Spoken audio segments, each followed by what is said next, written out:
Hey, what's up guys? How's it going? It's Dakota Fishman, and today we're going to talk about 5 tips that I have for solo trapping. So to begin, tip number 1 is that if you are going to be a solo trap, right, the most common solo trap is going to use anywhere between 1.2 to like 2 million or so, tier 2, and usually they do it in one type. Now, for the most part, right, that might mean that you will probably put most of your troops and an infantry phalanx, for example, and you'll do like 1.2 to 2 million tier 2 infantry, and then they'll do anywhere between like 3 million to 5 million or even 6 million or higher tier 1s of cavalry and range.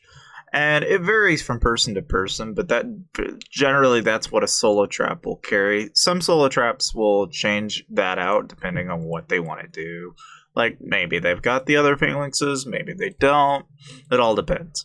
Having that said, though, the major tip that I want to have for any solo trap out there is that I want you to incorporate some strategies that have been brought to me from rally trapping and garrison trapping, which brings me into tip number 2, which is to say that one thing that can help is a solo trap is that really, for the most part, you don't want to get in fury. So one thing you can do to actually kind of give yourself an edge against most people is you can put your troops in a nest, or even put like just your leader in a nest, right?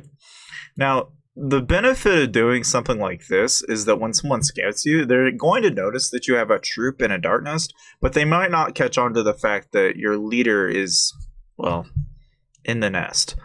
For the most part, people don't pick up on this, and you can sometimes trick people into actually hitting you thinking that you're leaderless. Now, that goes into tip number 3, which is to say that how you want to go about tricking people into attacking a trap, if you wanted to, you could have somebody port by, hit your account, grab your leader, for example, on like an alternate account, go to the end of the map, and then kick it out, and then it gives people the impression that your leader's missing. It's another way to do it, but essentially achieves the same job, to give people the idea that your leader's missing. Now, having that said, right, the third tip that I would have for anyone that is trying to solo trap is that don't make it blatantly obvious that you're a solo trap.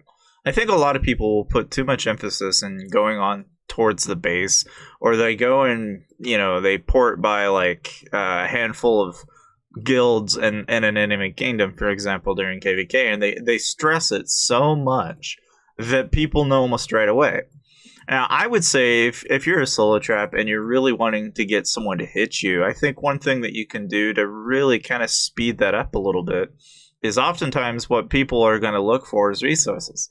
And if you can stash most of your troops away in like a darkness, for example, so like maybe you've got only up to 1 million, so you could stash up to 300k if you've got the right research. But assuming you don't, let's say you just have the bare minimum, it really shouldn't take you a lot of effort to throw like a good portion of your troop count, for that matter, at least in a couple of different places, so that it looks easier to hit you. And it really doesn't take a lot. Obviously, that means you have to cancel the rallies, and you've got to go through all this trouble when they're sending the attacks, and that may not be something you want to do. But if the idea is to get someone to hit you, that will ultimately help out a little bit. Now, having that said, the fourth tip that I have for anybody that is trapping in general, but really just solo traps, is that you may want to take advantage of getting a hold of a troop attack boost from the prism boost and the altar boost before you even start.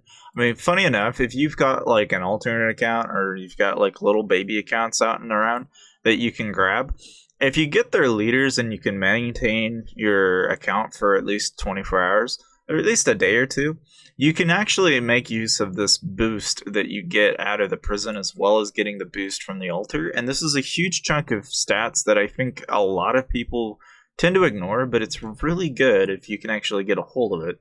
Having that said, though, again, a lot of traps that I've seen out there, when they're trapping, and let's say they've got all infantry, if infantry is your front line, right, and that's what's doing a bulk of the damage, it really kind of makes sense to me then that you should probably be wearing infantry gear, because your infantry are doing a bulk of the damage, which also means they need the most health, they need the most attack.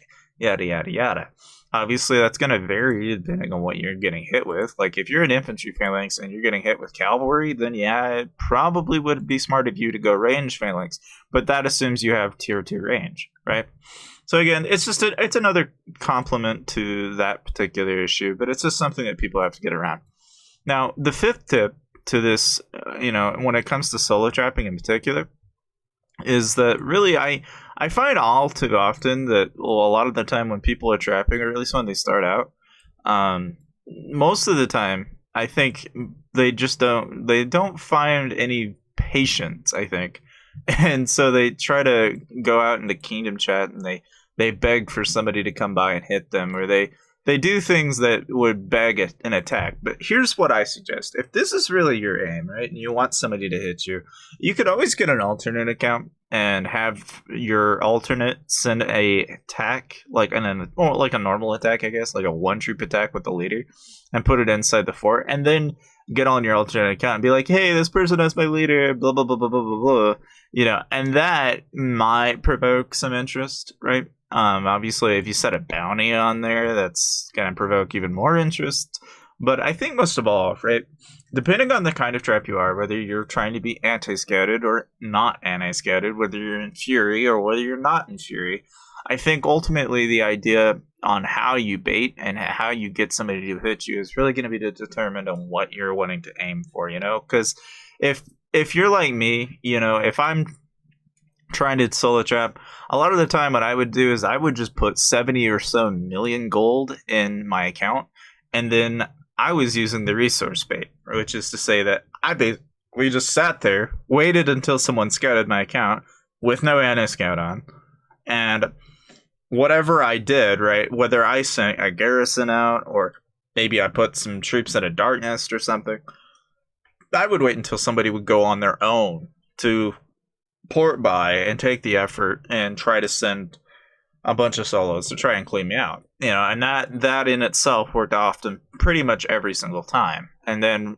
ultimately what would I do? I would then take those leaders that I've taken, right, and I would sell their leaders for 150 million gold, only so that I had that much more gold and the bait could continue, because it's a pretty easy working strategy, right? But again, something else that I think gets overlooked is obviously the one thing I think that a lot of people, at least in regards to trapping in that matter, is that if you're going to trap, something that you can do to kind of help speed up the process is swap out your leader for something like, I don't know. Obviously, I've seen a lot of people, they'll swap their leader over to like Oathkeeper, but let's be honest here, okay? If you're going to switch your leader to Trickster, I think it's blatantly obvious at that point that you're trying to trap. If you're like 60 million might and you're still using Trickster, people know something's up. Because it doesn't seem right. So if you ask me, I feel like people could get away with like wearing Child of Light. They could get away with like holding Death Archer, or even, using Black Crow for that matter.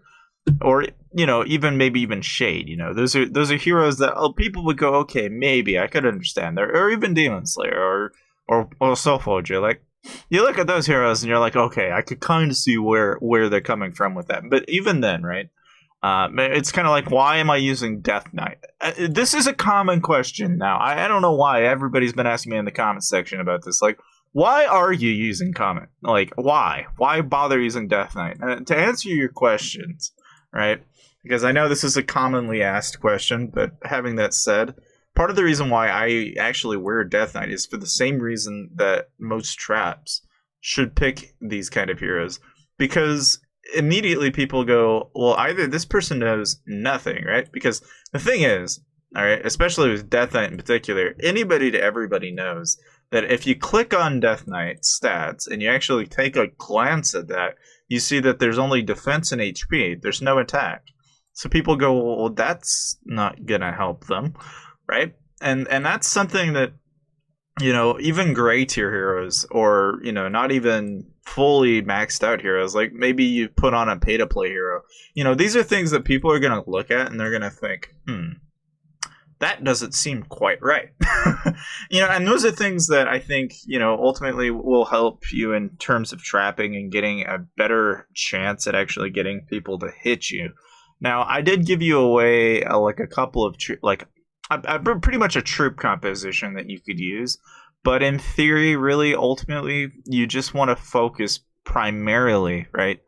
Most of your energy is probably going to need to be put towards gear. To go over this very briefly, because again, I know I said something about gear, and I know it's probably a good time I start discussing this a little bit. But one thing that I think a lot of people can benefit from, especially when they're starting out trapping, is burning scrolls.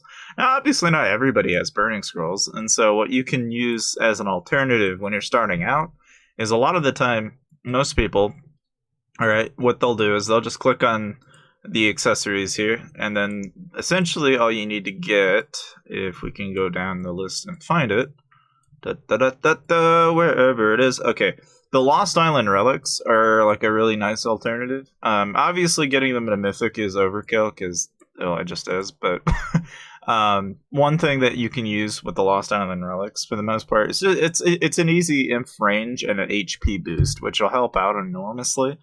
And then the next step from that point forward then is pretty much to take your offhand. And I would say, at least for most people, like I would just continue to add that army attack bonus. Like Dark Aegis was a really good item when I started out.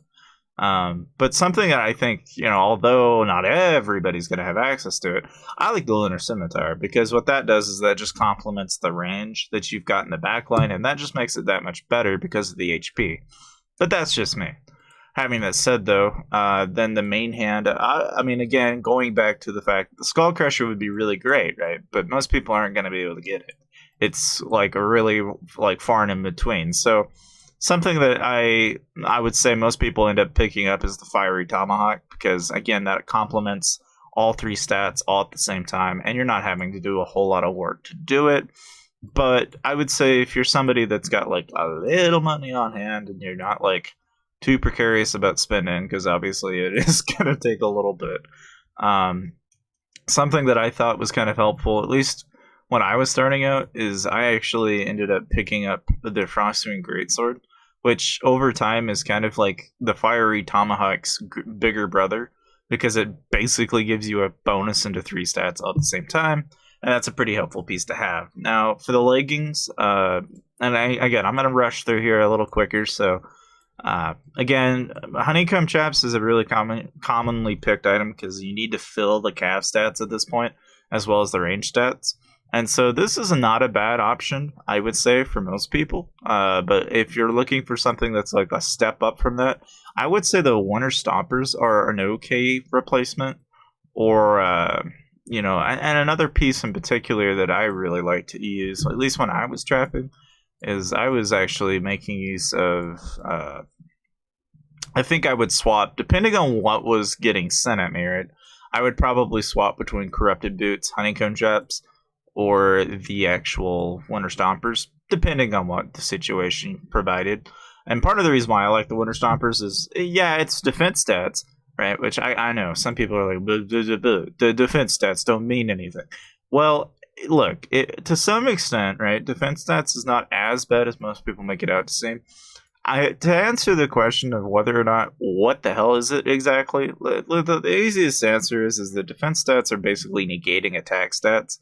Okay, so at a certain point, defense stats can help. It's not useless, but it's not necessary. The goal is to pretty much kill as many troops as possible. So for most normal people, defense stats is probably not something that you're looking for. And so most people will probably want to jump between the Honeycomb and Corrupted Boots. Now, for the torso piece, again, I like the Winter Parka. That's just me personally, but a lot of people will probably jump on board with getting the Armor of the Abyss. And there's nothing wrong with that. Like, again, it's more army attack, so there's really nothing to say or do or argue against that. And the last and final piece is the helmet, which, again, depending on where you are, right? If you're just starting out, some people will go, oh, what about the Death Gazer? And I'm like, no. And Berserker Tusk Helm, and it's like, sure.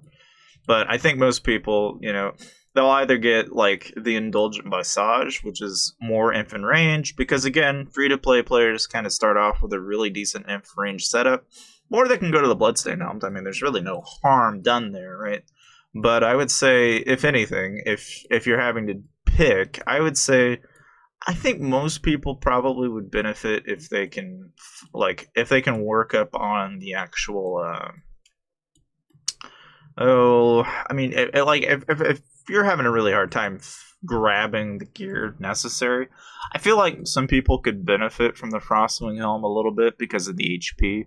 And again, it's supporting that range bonus, but again, it's a tiny thing. Although it's not a focus for some people, I'm more into HP and attack bonuses than I am anything else. But having that said, though, that's pretty much it on gear, though, at least when it comes to solo trapping. And I hope that I gave you some advice that will hopefully take you down the road of solo trapping with some ease. Obviously, if you're wanting to improve your stats, something that you can do is continue to increase that VIP level. Because although most people ignore it, there is in fact a bonus associated to it. And yeah, it's not like evident right away. Because you can see here, it's like it starts to creep in at about VIP 9 and works its way up as you continue to go up. But something that also can help out a lot if you've got a lot of spare time on your hands is actually to go through and do the familiars. So, in case you're wondering, a handful of familiars in this game are going to give you certain bonuses. I feel like a lot of people that are solo trapping could also incorporate the Gryphon trap method, which I'll explain in the next video. And needless to say, it's super, super helpful if you can incorporate some of these techniques that I'm coming up with in the next couple of videos. And they'll help you out, at least in solo trapping, but also in other ways. So needless to say, thank you guys for stopping by, and I'll see you guys next time.